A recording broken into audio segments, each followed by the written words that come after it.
अस्सलाम वालेकुम। आजकल सर्दी का मौसम है और अक्सर माँओं का यही शिकवा होता है कि छोटे बच्चों को खांसी, नज़ला और नाक बंद रहती है उनकी। कभी हल्की खांसी होती है और कभी रात को बच्चे चैन से सो नहीं पाते।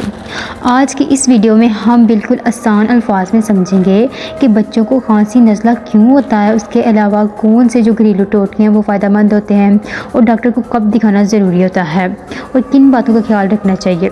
चलिए सबसे पहले बात कर लेते हैं कि बच्चों को खांसी और नज़ला वगैरह क्यों होता है। जैसे कि जानते हैं सर्दी के मौसम में ठंडी हवा होती है और बच्चों का इम्यून सिस्टम यानी कि बीमारी से लड़ने की जो ताकत है वो कम होती है। इसके अलावा बच्चों को ठंडी हवा वगैरह लग जाती है।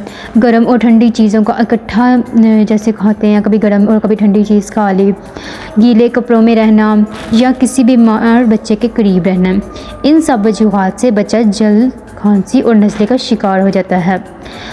कुछ अलामात होती हैं बच्चे नज़ले ज़ुकाम की, जैसे बार बार खांसी आना, नाक बहना या बंद होना, गला भारी भारी लगना, हल्की बुखार होती है बच्चों को और रात को बेचैनी और नींद का ख़राब होना।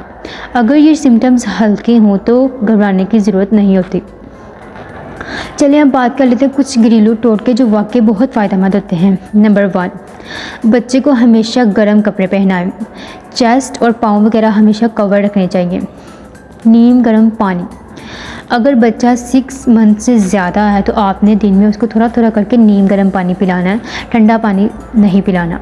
नंबर 3, शहद। 1 साल से जो बड़े बच्चे हैं उनके लिए हम यूज़ कर सकते हैं। गर्म दूध में या पानी में अब थोड़ा सा शहद जो है वो खांसी के लिए बहुत ज़्यादा फ़ायदेमंद होता है, या रात को सोने से पहले उसको आप दे दें, वो बहुत ज़्यादा फ़ायदेमंद होगा उसके लिए। नंबर 4, स्टीम यानी कि भाप।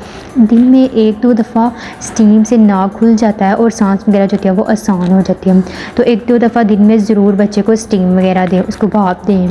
ठंडी चीज़ों से परहेज़ करें, जैसे आइसक्रीम वगैरह हो गई, कोल्ड ड्रिंक्स हो गई, या फ्रिज की जो चीज़ें हैं या पानी वगैरह फ्रिज का उससे अवॉइड करें। नीम गर्म चीज़ें बच्चों को दें। कुछ गलतियां हैं जो बिल्कुल भी नहीं करनी चाहिए इस दौरान, जैसे कुछ लोग होते हैं किसी के भी कहने से कोई भी एंटीबायोटिक्स वगैरह इस्तेमाल कर लेते हैं। डॉक्टर के प्रिस्क्रिप्शन के बगैर अपने कोई भी मेडिसिन या कोई एंटीबायोटिक यूज़ नहीं करनी। बार बार कफ सिरप ना बदलें। बच्चे को ज़्यादा ठंडी जगह पर ना बिठाएं। इस तरह की गलती आपने बिल्कुल भी नहीं करनी। और जब बच्चे को अगर बुखार 2 दिन से ज़्यादा हो रहा है या उसको सांस लेने में ज़्यादा मुश्किल हो रही है, खांसी बहुत तेज़ हो गई है, बच्चा खाना पीना छोड़ दे, तो इस सिचुएशन में आप फ़ौरन जाकर उसको डॉक्टर को दिखाएं ताकि कोई सीरियस कंडीशन ना हो जाए। और सर्दी में अपने बच्चे का ख़ास ख्याल रखना चाहिए। उम्मीद है आज की वीडियो आपके लिए फ़ायदेमंद रही होगी। अगर वीडियो पसंद आई हो तो चैनल को सब्सक्राइब कर दें और लाइक कर दें। अल्लाह ताला हम सब के बच्चों को सेहतमंद रखें।